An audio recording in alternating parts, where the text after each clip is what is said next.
साथ में हमारे मैनेजिंग एडिटर, हमारे वरिष्ठ सहयोगी JP Sharma ji phone line पर कनेक्ट हो चुके हैं। मैं सीधा उनके पास जाऊंगा। सर, मैं आपसे समझना चाहूंगा, जिस तरीके से कांग्रेस पार्टी के बड़े नेता, बड़े चेहरे या जो बड़े घराने थे, वो आज बीजेपी का दामन थामने जा रहे हैं, तो कितना बड़ा झटका लोकसभा चुनाव से पहले कांग्रेस पार्टी के लिहाज से देखते हैं आप? देखो, मुझे लगता है कि जो परसेप्शन का राजनीति में जो सबसे बड़ा रोल है, धारणा बनाने का राजनीति में सबसे बड़ा रोल है, उस मोर्चे पर भारतीय जनता पार्टी की ये बहुत बड़ी, समझ सकते हैं कि आप भारतीय जनता पार्टी के लिए राहत की खबर है, भारतीय जनता पार्टी के लिए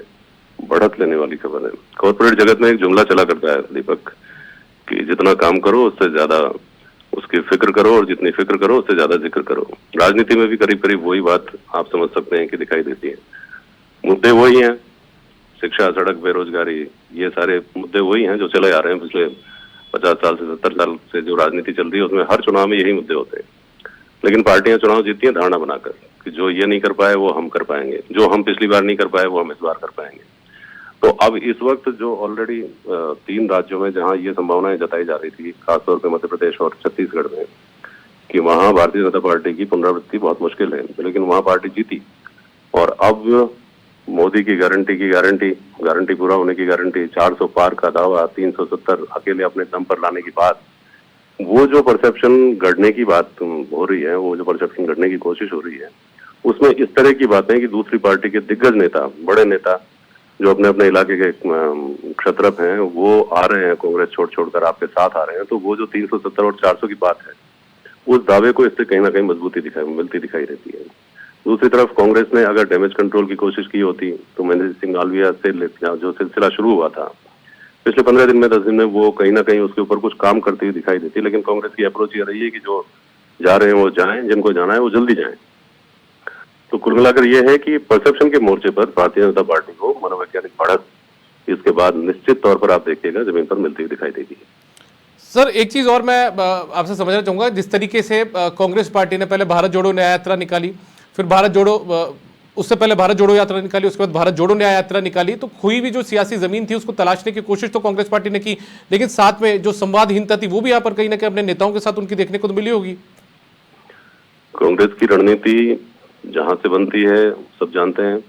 जिस तरह जमीन पर उतरती है हम हमेशा देखते हैं। वो क्यों लक्ष्य से भटक जाते हैं, वो उनकी रणनीति में क्यों बेसिक खामियां रह जाती हैं। भारत जोड़ो यात्रा जब पिछले साल चल रही थी तो कोई इमीडिएट अपॉर्चुनिटी नहीं थी उसको कैश करने की, कोई इलेक्शंस नहीं थे सामने कि आप उसको हाथों हाथ कैश कर पाते। 1 साल में उसका जो असर पैदा हुआ था वो असर खो गया। अब भारत जोड़ो न्याय यात्रा चल रही है, उसमें भारत जोड़ो न्याय यात्रा की जितनी चर्चा होती है उससे कहीं ज्यादा चर्चा हो जाती है कि राहुल गांधी अचानक बाहर चले गए छुट्टियों पे और फिर वापस आ गए। तो ये जो चूक होती है कांग्रेस की रणनीतिक चूक, वो मुझे लगता है कि इनके बड़े जो प्रयास हैं इस तरह के जो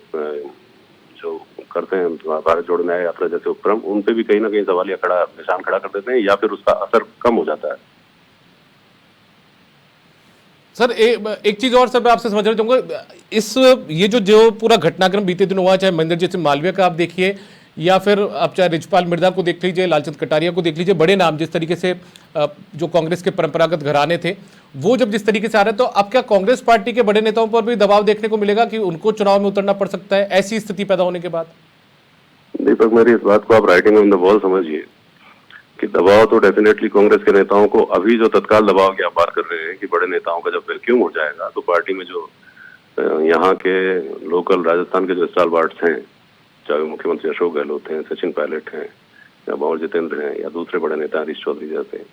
उनके सामने चुनाव में उतरने का निश्चित तौर पर दबाव आएगा ही आएगा। ये तो कांग्रेस की बात है। लेकिन साथ ही मुझे लगता है कि दबाव भारतीय जनता पार्टी में एक दूसरे शक्ल में देर सवेर आने वाला है।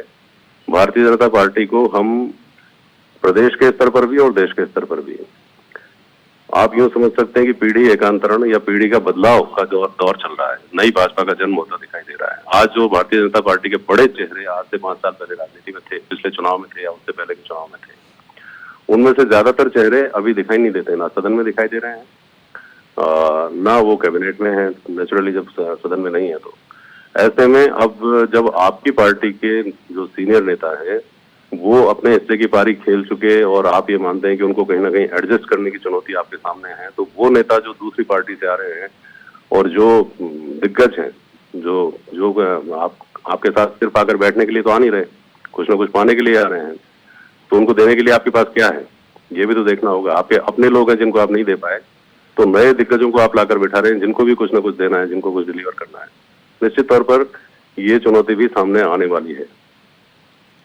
चलिए सर, बहुत शुक्रिया सर आपका। हमारे managing editor JP Sharma ji हमारे साथ जुड़े हुए थे, जो बता रहे थे कि किस तरीके से कांग्रेस पार्टी के लिए भी चुनौती है और चुनौती बीजेपी के लिए भी कम नहीं है, क्योंकि ये जो तमाम बड़े चेहरे जो कांग्रेस पार्टी से बीजेपी में शामिल हो रहे हैं, इन चेहरों को एडजस्ट आखिर कैसे किया जाएगा। विधानसभा के चुनाव हो चुके हैं, लोकसभा के चुनाव नजदीक हैं और उसमें से 15 प्रत्याशियों की घोषणा बीजेपी कर चुकी है। ऐसे में